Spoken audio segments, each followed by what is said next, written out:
Kyrie rose. Speaking for the council, I want to thank all of you who have been with us during the long hours of debate and discussion. We know that this matter is as important to you as it is to us.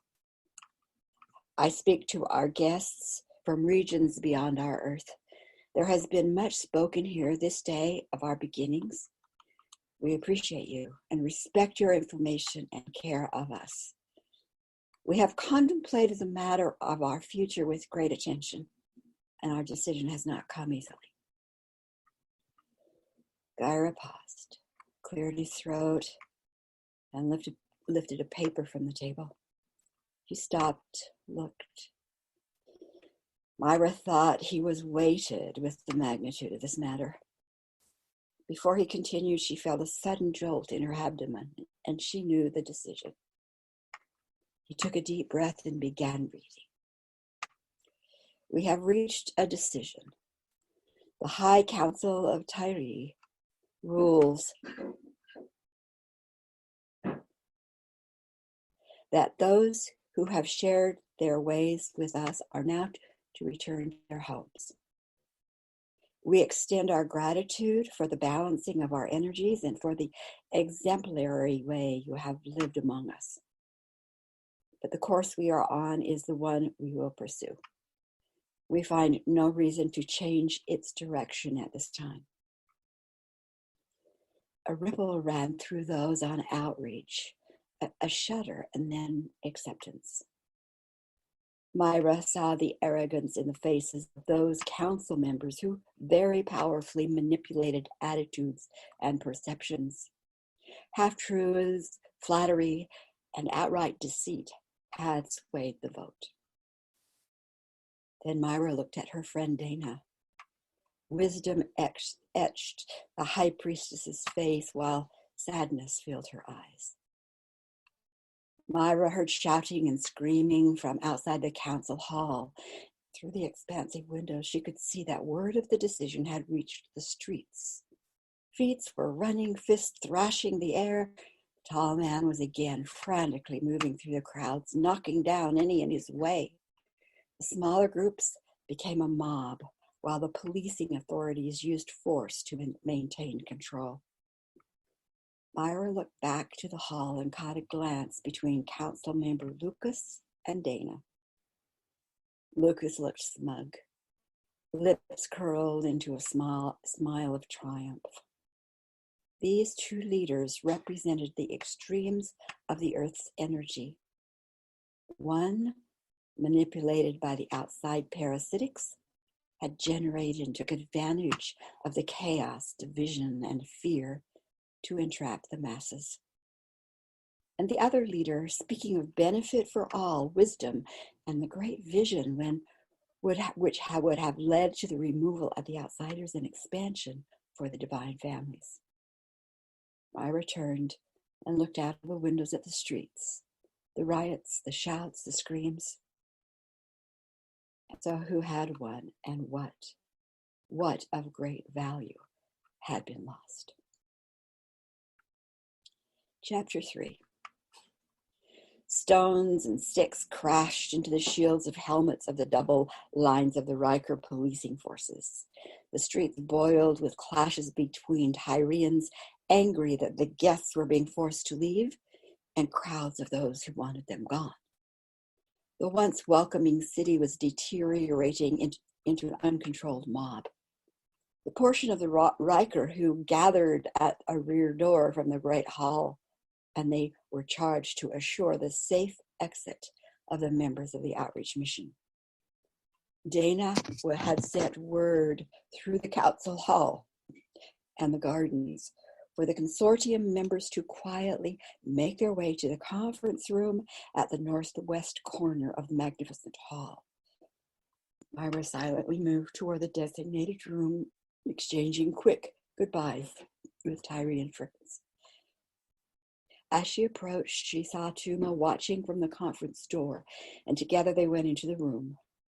In a short time, all consortium members were there, insulated from the disruptions of the street and yet facing the end of their time of teaching, and their mood was somber. Well, my friends, Dana began, I am so proud to be a part of this incredible outreach. Your commitment to radiate the true nature of our family despite all cynicism took great courage. You have left a legacy of compassion, grace, and peace. Generations to come will remember your visit. We have 2 hours to gather our things. Our ships are standing by, and we will have Tyrian's Riker escorts for our safety. There will be time for discussion later, but now we are in a hurry. Leave quickly. I will see you all on board. Myra and Tuma moved with a small group out the back of the garden into the shadows of the trees as they passed the edge of the crowds. They had almost cleared the second street when they heard shouts and running feet. I returned. Through the spaces between the guards, she saw the tall, blonde man running toward them, hurling stones and screaming his anger. For just a moment, she looked into his eyes. For just a moment, she looked into his eyes filled with parasitic emptiness and hate. Then the Riker guards blocked his way. As soon as the consortium members had boarded the ships and moved away from the Earth, the intercom signaled for quiet. Those on board stopped their activities to listen. The intercom crackled, and the voice of Jera, the high priest of their mission, sounded. My dear friends, he began, I bring greetings from the Galactic Council, the great divine collectives, and your brothers and sisters of light. The considerable portions of your divine families of good in worlds beyond Earth are aware of your efforts and the vote by the Council. We are all affected by the Council's decision. The meeting of the multidimensional galactic families has been called to discuss today's vote by the Earth's Council. Our commitments to remove the outsiders and their destructive, sucking energies have not lessened. To give up would allow their presence to destroy all of us. Myra couldn't get the blonde man's eyes out of her mind. They were staring, empty one moment and red-rimmed, and filled with rage the next. She had seen his docile mood, his confused stare as he leaned on the fence before the announcement of the vote. And coming alive, a frenzied rage and hostility filled him. She shuddered and breathed herself back to the present and Jera's words, our commitments, our commitments. Thinking again of the young blonde man, she whispered emphatically, my commitment is sure. The outsider presence and influence must end. The flight home had been uneventful, a time to rest, to contemplate the Earth experience. Now she and Tuma came to the council meeting, prepared to hear their proposal for the next step. Soft lights and music filled the open chamber hall, spilling out beyond the expansive space.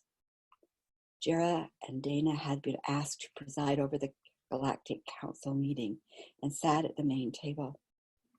Tuma, Myra, and the other members of the consortium mission were seated to the left and right of the couple, all facing the circle of attendees. As you know, Jera began, the Ancient Ones, those who volunteered for the original Earth mission, have a unique responsibility to our family. There could not have been more creativity and intelligence than the group that designed this complex task.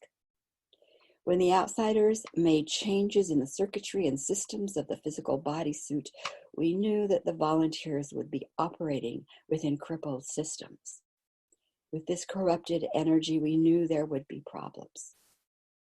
The planning committee postulated that the volunteers would have a difficult time to stay awake, that they would be unable to maintain stability long enough to prevent the outsiders' agenda from being imposed as they had. Their unconscious mind fog would keep them vulnerable to the outsiders' deception and control. This we knew. And immediately the planners began brainstorming solutions. The purpose with each possibility was to bring clarity of mission and divine home back to the Earth families. As they broke free of blindness and parasitic constructs, the divine possibilities could begin to inspire, allowing natural expressions of good, sovereignty, unity, abundance, help. The consortium outreach was one of those possibilities to bring the original Earth mission back online. You see the volunteers who have just returned here on the dais with me. It is clear that more is needed. Now we present the next proposal. It is a plan for additional Divine Family member volunteers, this time to burst into the evolutionary system. Each will be born into a physical bodysuit within an Earth family. We hope that the abilities and perceptions that volunteers have developed in our off-Earth worlds will survive the density of Earth. The plan is that their wisdom and insight will be available to them to inspire their Earth family unit.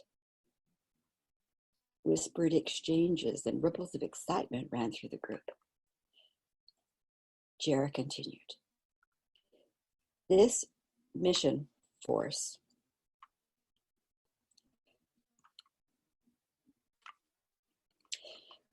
with recent connection to clarity would not have experienced crushing damage. Birthing as one of an Earth family, they could awaken the power of light and awareness within those units, awakening personal choice, the expansive mission, and support abilities will be available more intimately. Jera looked around at the attentive group. Then he spoke. We are all aware of the heavy energies that blind and dull humanity. It is critical to assure connections to home energy for those on this phase of mission. We have planned a way to counter this density for the volunteers.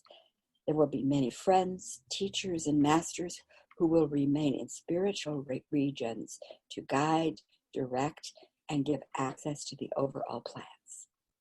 A central point for each volunteer will contain channels of secured communication systems. The intention is that the systems will bypass the contaminated cloudiness of Earth. Channels anchored within the soul body will provide the volunteer access to clarity while on planet Earth. Jera paused and walked a few steps in quiet thought. The ships will be leaving this planet in a fortnight. Those of you who decide to volunteer will want to return home for that short time before beginning this assignment. Remember, Earth functions by individual choice. While in a physical bodysuit, volunteers must declare and ask for our help.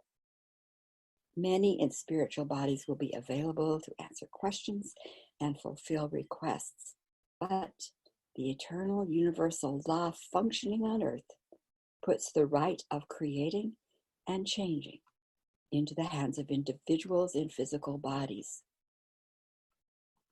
We will live in obedience to that law.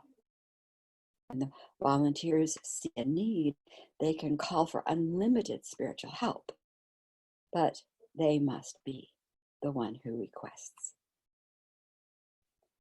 Jera stopped speaking and turned toward Dana. He smiled at her, and she responded with a nod, stood beside him.